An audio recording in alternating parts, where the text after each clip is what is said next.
He was always the best player on the court in basketball. He was the most outstanding shooter that I've seen in the game today. Rich had the best vertical jump by far. Rich was the type of ball player that could come across half court and shoot a jump shot, nothing but net. He comes in for a layup and his shoelaces flashed across my eyes. He delivered the goods year in and year out, time after time after time. It was a joyful thing to see Rich play.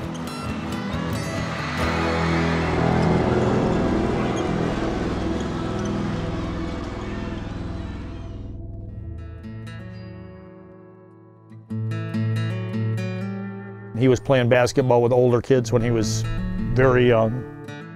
We kind of tested him right away early, and then we went out behind the elementary school and played tackle Red Rover.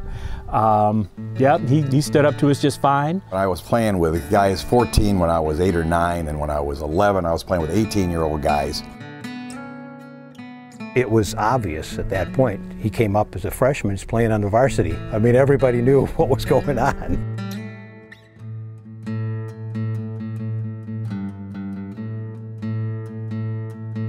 A lot of people think because you're short or small that you're at a disadvantage. If you're good and you're strong, you can do probably more than a big, because they can't, the center of gravity is too high. They can't stay with you. He played against taller guys his whole career, so I never heard him say anything about being bothered playing with taller guys. He's a classic example of, yes, he knew he wasn't going to be as tall as a lot of people, but he would be stronger than everyone. He was years and years and years ahead of his time lifting weights. He was lifting weights when no one was lifting weights. He was interested in sort of physical culture and developing himself years before other people were. Right here I lifted weights. I had a bar and cement, and I lifted them and lifted them and lifted them. I gained like 25 pounds from my freshman to sophomore year. And there was no steroids or any of that junk. It was peanut butter and some steak and chocolate milk and just a lot of hard work. He was 5'7" and weighed about 160 pounds when he was a senior in high school. And he could bench press over 300 pounds, and he was just extremely strong.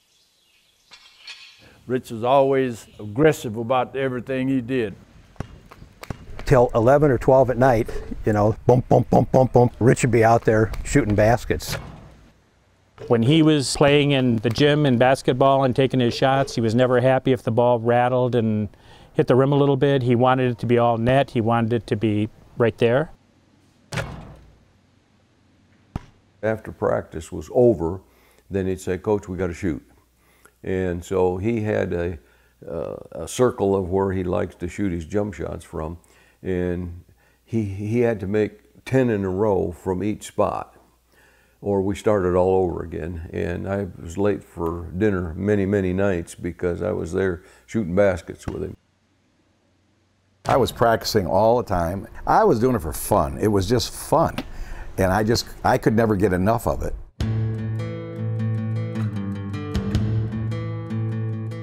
I didn't put limits on myself. I saw that there were short guys that could jump, but not short as I was. But I don't know, I had a dream that I could go up and do that.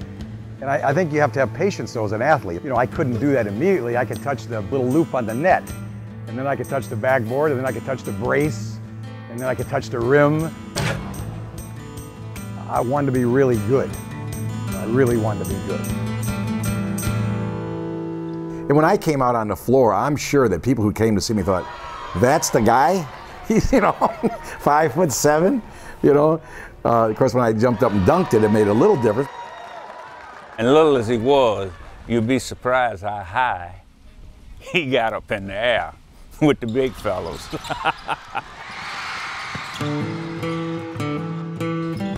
What he's got is probably the fastest first step that I've ever seen. And it was just incredible how he could just take over a game at will. What would take your breath away would be the size of him and the ability that he had of jumping and shooting. You wouldn't believe it.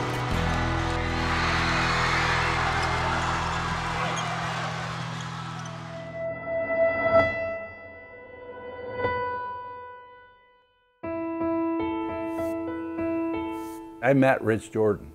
He was the legend that you would tell stories about, and people that didn't know about him wouldn't believe the stories. They were just too far-fetched and no one believed them, but I knew they were true. I just heard that there was this little white kid at Fenville High School that could play as well as anybody, and he was really exciting to watch, and that he could dunk a basketball at 5'7".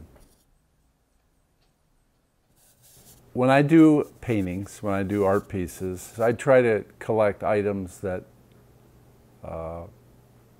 bring memories back to me of when I played and people I saw play. So when we went to meet Rich Jordan, he had all the things I needed. He had items that he had from his playing days. So he had the game ball that he used when he scored 60 points down at the Battle Creek Central Fieldhouse. He had his letter sweater.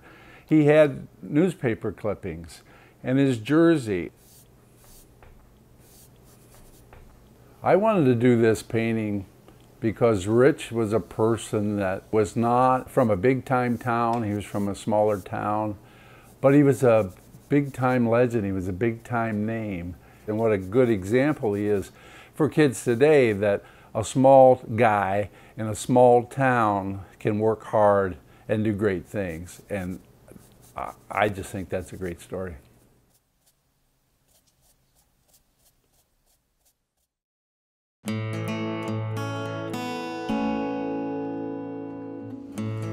Fenville was really a beautiful little town, and it's 5 miles from Lake Michigan. It's a lot of apples and the cherries and the strawberries, and it's blueberries, and it's kind of a rural area. The time period, when you look at the 60s, and that was the early 60s, you had a lot of changes beginning to take place. But Fenville was still basically unchanged from what it was 20, 30 years before that. It was a typical small town. The town closed down when we played. I mean, they could have come in and robbed everything because there was nothing open. When I was leaving school, they were lined up at the door 3 or 4 hours before. They had them lined up from the town all the way to, and when we broke through that paper, you know what you do, and the crowds were standing room only, people were underneath and it was really a lot of fun.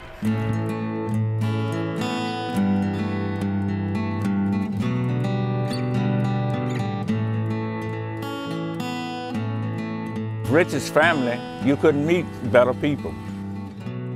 It was a real syndrome of the only son in a family that cared about him a lot. And his father, Tuffy, spent a lot of time with Rich, and it was a very positive relationship. My dad really instilled so much confidence in me. He just expected me to be able to do things.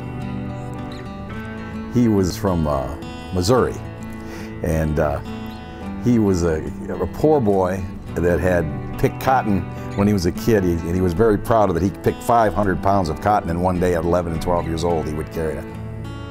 He made the baseball team. It's in the 6th grade, the varsity team in his school. He didn't go much further than that because he had to work, but he was a very good athlete, and he could do triples and dive, and he could do a lot of things. He was much better than me, I think, if he'd had the same opportunities. When I was 9 years old, I thought I guess you would call it a hot dog. I got into a rundown all the time, and they'd throw the ball, and then I'd run to the next base. They'd throw it, I'd run to the next base, and I took advantage of their, inabilities at that point. Well, one time I got in a rundown, and they threw the ball, and I took off my helmet and caught the ball, and they called me out, and then I threw my dad saw that. That was all he needed. He came down out of his car, came and grabbed me by the back of my pants as I was kicking, and he carried me up to the car and put me in the car and told me if I ever acted like that again, I'd never play another sport, ever. Tuffy was my second father. We'd sit down and talk about things, and Tuffy was there kind of as a stable force. He set certain boundaries that we adhered to only because we knew that this was a pretty important person in our life. They were wonderfully supportive of all of Fenville's athletics, and they knew that their son was the star, but they always encouraged all of the rest of the players to do their best and to try to improve. They just treated me with the utmost respect and act like they loved me. His dad was my best friend, and whenever I'd see him somewhere, That was just that relationship. My father, the first thing we did, of course, he put in a basketball court for me.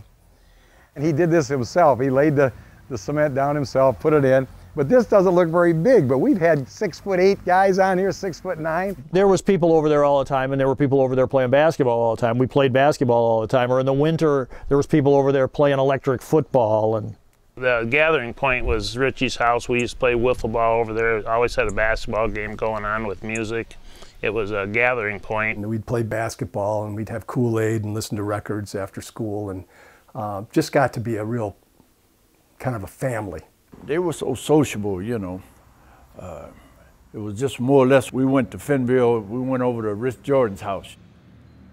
We used to have some real good games.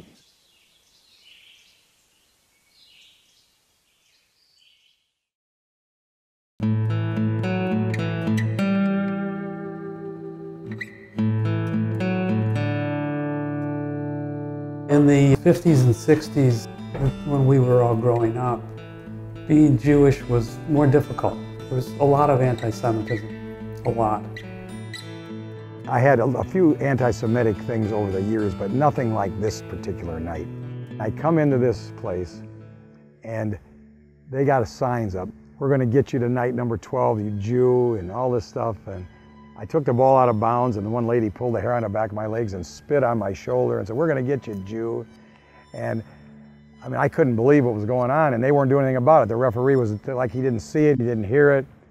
And so I went home to my mother and I said, "Ma, they were calling me a Jew, Billy," because my dad was from the South, my mother's Jewish. She said, "What are you mad about? That's what you are." He never tried to hide the fact that he was Jewish. You know, at that time, a lot of Jews did not wear their religion on their sleeve because of all the anti-Semitism. They would have a low profile, and he did. Well, when I was in the 7th grade, I started going to Hebrew lessons because at 13, I wanted to have a bar mitzvah. And I get a record, it's called the Haftorah, that you have to sing at your bar mitzvah. These guys, my buddies, were learning it with me. Now, these guys were all Gentile, and they had it as good. You could hear them all, Baruch, Atah, I don't know. And they could all do this, they could all sing it. His teammates learned his Haftorah, which is pretty incredible.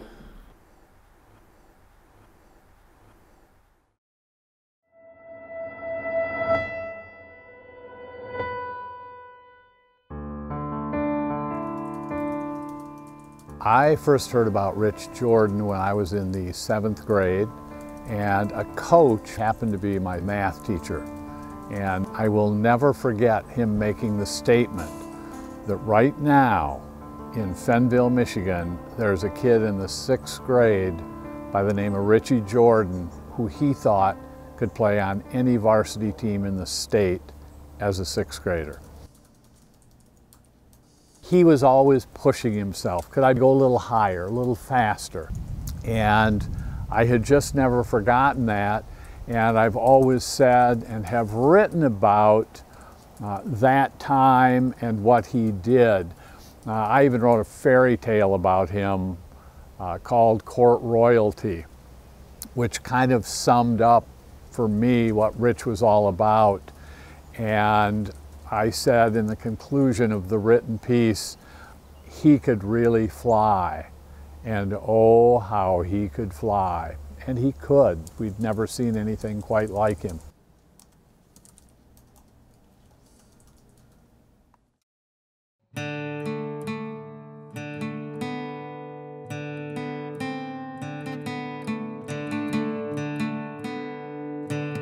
Rich had a unique jump shot. He would jump and sort of fold his legs up and he shot with one hand. He was absolutely the purest shooter that I've ever seen. His shot could not be taught. He just learned that. And, you know, everybody asked me, "Oh, yeah, I taught him to do that." Well, I didn't teach him how to do that. if you're a basketball purist, there's certain things that are supposed to happen mechanically. His jump shot is effectively, arm-wise, about as pure mechanically as it gets. So it was always a pleasure to watch him shoot. What I try to do is I try to reach up with my arm, let my wrist drop over, and boom, it's in. And The strength of my hands and arms and things made it easy, because I didn't use two, I only used one hand. He was just an outstanding shooter. As I always tell him, I never remember seeing you miss. Every time he'd go up to shoot, it would always go in. As an opponent, playing against someone like Richie, he made you play your best game. There's one play that stands out in my mind that I've remembered over 50 years. He came down, put the ball on the floor maybe 3 times, dribble, dribble, dribble, and he went straight up in the face of a 6'2", good defender, and held the ball in one hand and cradled it and waited till the defender started to come down, and he just flicked his wrist. That shot was from right around here, from right about here. It's a long way. Every time that he had the ball and you thought it's going to go in, and it could be 10-footers, it could be 18-footers, it could be 28-footers. Anytime the ball's in his hands and you think it's going up, it's going in.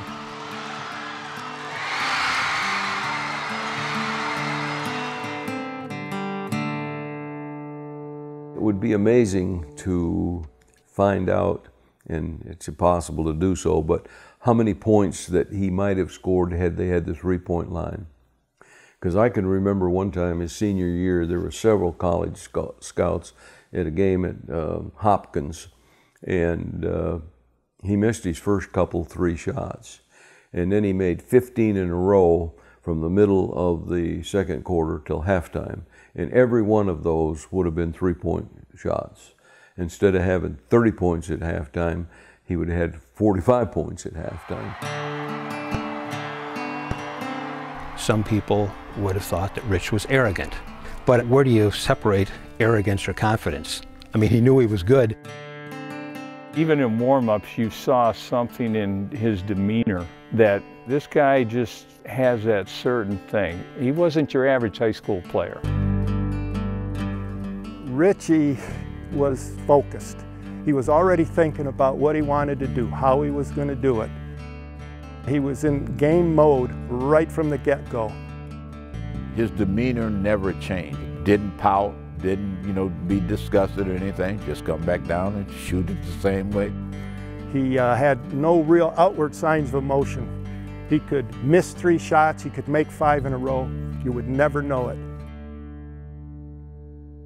I've probably talked to 100 people over my lifetime who said, geez, that guy must have been a real ball hog to score 44 points.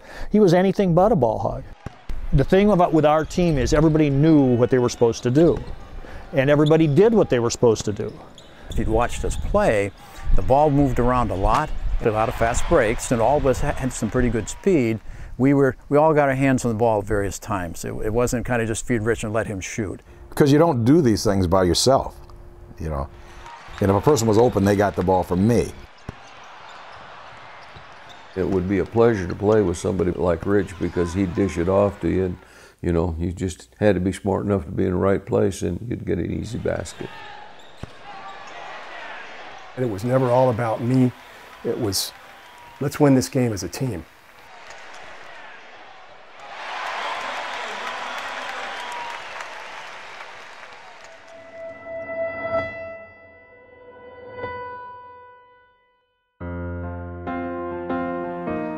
Well, the first time I met Rich, I was just a young boy, and from that very beginning, it was evident that Richie Jordan had some incredibly God-gifted talent.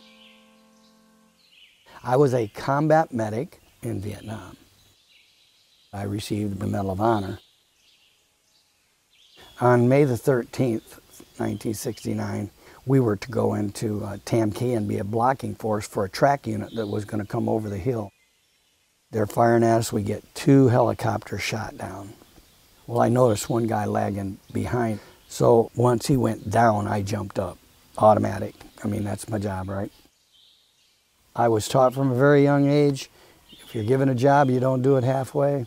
If you're given a job, you do the best you can do, and you do it until the end. That's kind of the way I feel about Richie Jordan, that, yes, I've told people in the military, I told people in Vietnam, you won't believe this guy that I grew up with. You will not believe that a young man at a high school age and 5'7.5" could do what this man did in his high school career.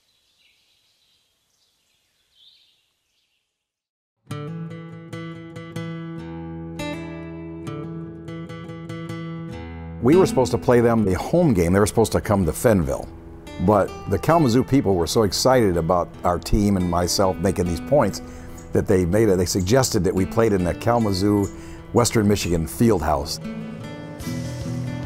I can remember the bus ride over, and we were excited because I'd been in Reed Fieldhouse a couple times in high school track meets, and we knew that there had been a lot of people.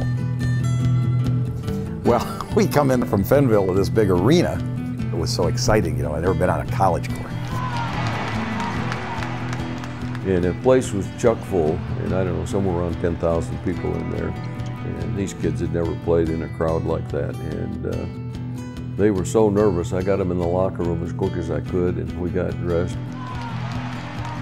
When we went onto the floor, it was a different experience than any of us had ever had because there were so many people there. That's still the most well-attended game in the history of that field house. So we start the game, and we're just terrible. In these big basketball arenas, the baskets are kind of freestanding. And, you know, in the small gyms, you got a wall behind it, you know. So they couldn't hardly hit the rim, including Rich. We got off to a little bit of a shaky start, and part of it was they were using a brand new basketball, which is really what you don't do because it was very slippery. And so we were having a difficult time handling it. I was 6 for 12 in the first half. I had 13 points. And they're booing, and people were sitting next to my parents, and they were saying, oh, this guy, you know, I came from St. Louis, Missouri to see this guy's not, and they're beating us by 18 points, I think. You know, I think Rich had maybe 12 points, but he probably shot 25 times to get him in the first half. He turned the ball over. And we were awful. In the third quarter, we got off to a slow start, and we got behind, I can't remember, maybe by 10 points, maybe 10 or 12 points. But halfway through the third quarter, we began to get back to the cycle of running, and that began to turn the tide. It was like someone took my arm and started shooting it for me. Everything started going in. And the guys were playing, you know, rebound. We were working, and we came back. Rich shot several very key shots, very long shots, and so that drew them out where we could start driving the ball to the basket and gradually whittled away at it. I ended up having 24 in the last quarter, 36 for the second half, and we beat them 76-72.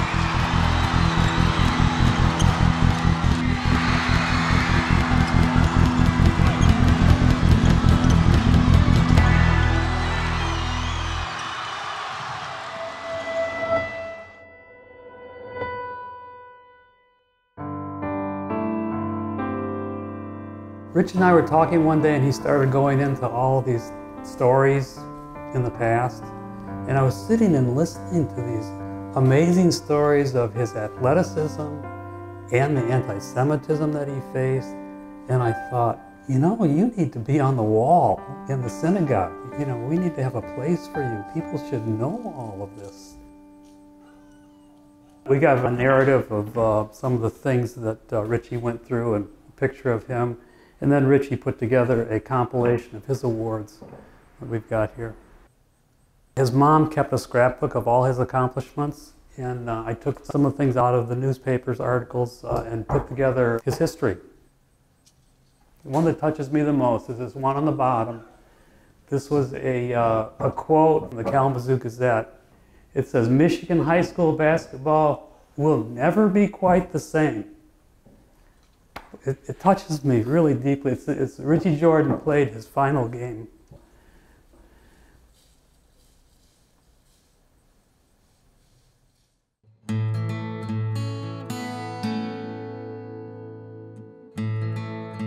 Fenville is home. The people there, they've just treated me like I was very special. They named the town after me for a day. You know, how many kids at that age get that kind of recognition? When you mention Fenville, you think of Richie Jordan. Richie was just a great player. We all wanted to be remembered. We wanted to be the greatest team that ever came out of there. That's what we wanted. Playing for your hometown is different than playing for your college team or your professional team, because the people in that small town, they know you. They know you. They're not cheering for the logo or memorabilia they can take home after the game. They know you as a person. It was a wonderful experience, a wonderful time of life. You know, it's something you'll never get that kind of feeling back. It was a great time while it lasted. It was great.